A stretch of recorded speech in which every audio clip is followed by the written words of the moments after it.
नमस्कारम दोस्तों। एक नवयुवक पहाड़ी पर बहुत चिंतित बैठा हुआ है और उसके मन में आत्महत्या के विचार चल रहे हैं।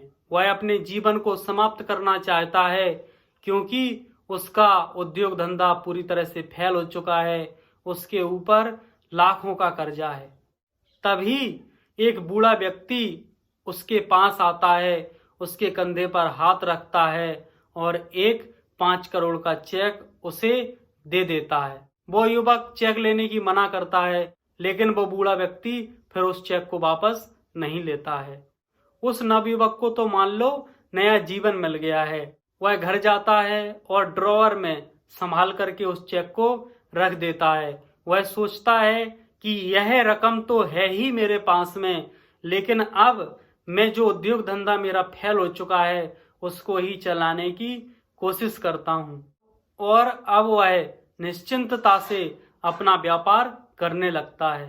जब उसके जीवन में निश्चिंतता आती है, वह खुश रहता है, तो उसका व्यापार धीमे धीमे से चलने लगता है और उसे एक पे एक नई नई सफलताएं मिलती चली जाती हैं और कुछ ही समय में उसका व्यापार बुलंदियों को छू जाता है। अब उस व्यक्ति को लगा कि जिसकी वजह से आज मैं यहाँ हूँ, उसका ये चेक मेरे पास रखा हुआ है, उसका चेक धन्यवाद सहित मुझे वापस करना चाहिए, क्योंकि यह जीवन उसी का दिया हुआ है। और वह उसे खोजने के लिए उस पहाड़ी पर जाता है तो देखता है कि कुछ लोग उसे पकड़ करके कहीं ले जा रहे हैं। और जब उसने पता करने की कोशिश की तो पता लगा कि वह पागल व्यक्ति है। सभी को ऐसे ही चेक काट काट करके वह देता है और अब पागल खाने वाले उसे लेकर के पागल खाने जा रहे हैं। तो वास्तव में जो बूढ़े व्यक्ति ने इस नवयुवक को 5 करोड़ का चेक दिया था, वह चेक झूठा था, लेकिन उस झूठे चेक ने इस व्यक्ति की जिंदगी बदल दी। तो ऐसा क्यों हुआ, इसे हम समझते हैं। क्योंकि ऐसे बहुत सारे लोग हैं जो नया उद्योग धंधा स्थापित करते हैं और वो असफल हो जाते हैं। तो वो असफल क्यों होते हैं? क्योंकि वो किसी ना किसी से कोई पूंजी लेकर के धंधा करते हैं और उनका चिंतन इसी पर लगा रहता है कि यदि ये व्यापार फेल हो गया तो मैं उसकी रकम कैसे लौटाऊंगा।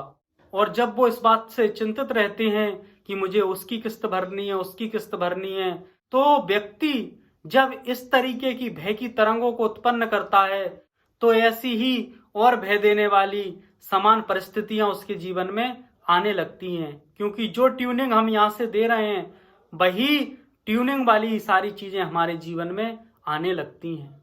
कुछ लोग कहते हैं विचार बदलो जीवन बदल जाएगा, शब्द बदलो जीवन बदल जाएगा, लेकिन ना विचार बदलने से जीवन बदलता है, ना शब्द बदलने से जीवन बदलता है।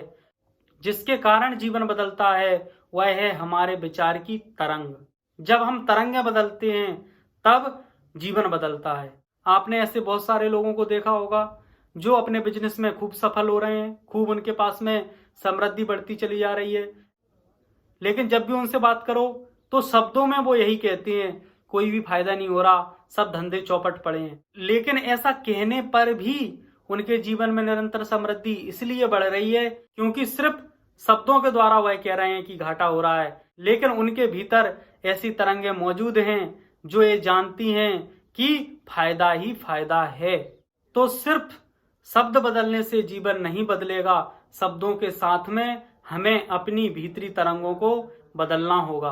अब हम भीतरी तरंगों को बदलेंगे कैसे? क्योंकि भीतरी तरंगों तक तो हमारी पहुंच ही नहीं है। तो जो विपश्यना साधना है वो तरंगों तक पहुंचने की ही विद्या है। हम बहुत सारी चीजें हैं जो कहते हैं हमारे जीवन में ना आए, हमारे जीवन में ना आए, फिर भी हमारे जीवन में आती चली जाती हैं, क्योंकि उनसे भय की तरंगें हम उत्पन्न कर रहे हैं, इसलिए वो आती चली जा रही हैं। कुछ वस्तुओं को हम चाहते हैं कि वो हमारे जीवन में आए, वो हमारे जीवन में आए, लेकिन वो हमारे जीवन में नहीं आती है। तो इसके सूक्ष्म में जब हम जाएंगे तो जो चीजें हम चाहते हैं उसके अभाव की तरंगों को हम उत्पन्न कर रहे हैं, तो उसका और अभाव बढ़ता चला जा रहा है। इसलिए विपश्यना साधना द्वारा जब हम तरंगों पर काम करना सीख लेंगे, विपश्यना साधना द्वारा जब हम तरंगों को जानना सीख लेंगे, तरंगों को बदलना सीख लेंगे, तो हमारा जीवन बदलने लगेगा। इसलिए ना शब्द बदलने से जीवन बदलता है, ना विचार बदलने से जीवन बदलता है, तरंगों के बदलने से हमारा जीवन बदलता है। धन्यवाद।